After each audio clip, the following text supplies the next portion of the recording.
Ariana, give James your $200. You landed on his property. No! He's in jail! I'm not gonna give money to a criminal! That's not how you play! Mommy, why is brother screaming? Shut the f up, Sally. You don't get to talk after stealing my last railroad. I wish I was never born! Me too! You think I wanted this?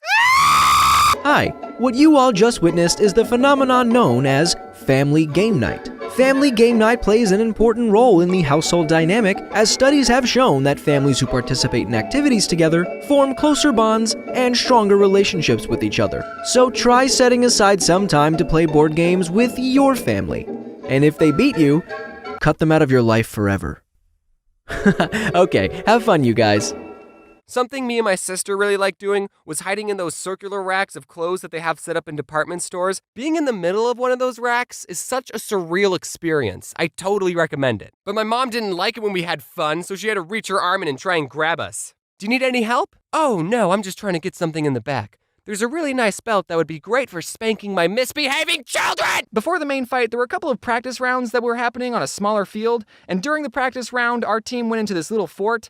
Anthony's gun wasn't working, Jaden didn't know how to put the magazine in, and I didn't know how to aim. As soon as we left the fort, all of our balloons got obliterated. Oh, baby, a triple!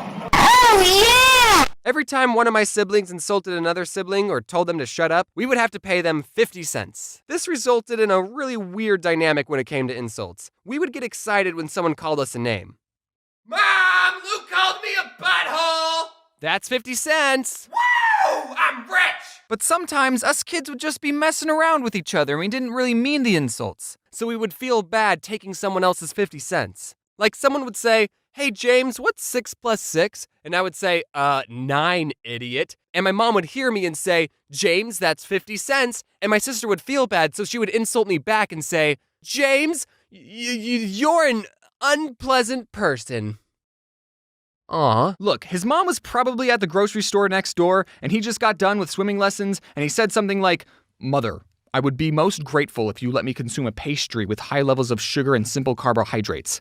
And his mom probably said, "Yeah, whatever, nerd, go get something at Subway." Let's pretend you get on a bus and it's super crowded. The only spot that's open is between two strangers. So you sit down between two people you never met and everyone is fine. Everyone's keeping to themselves, no one's making eye contact, it's perfect. Sure, your shoulders are touching, but that's just what happens. That's part of the bus going experience, you poor person. But then at the very next stop, aisle seat guy gets off. So now you and window seat guy are sitting right next to each other. But since you're in the middle, you have to be the one to decide, do you move or not? I honestly don't know what the right thing to do in that situation is. I'm conflicted. Because if you move, it would be silently telling the other person, "Hey, you're disgusting. I can't stand having our shoulders touch any longer, and I'm glad to finally get away from you. Ugh." But on the other hand, if I was the window seat guy, I would want the middle seat guy to become the new aisle seat guy. I wouldn't see moving as rude. I would just want his gross, disgusting body as far away from me as possible.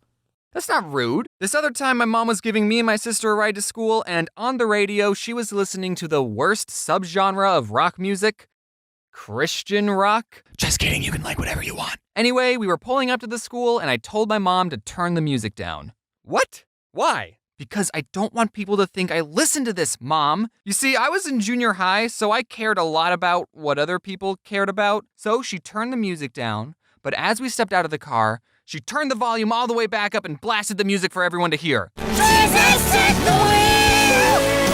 Take it from me!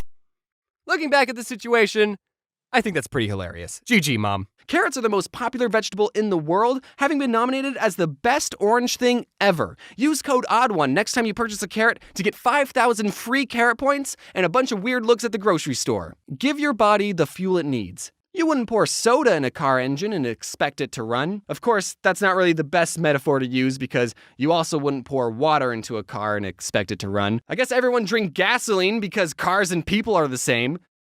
So you know those books you make in elementary school that you write as a class and some publishing company makes them into a real book so your family can buy copies?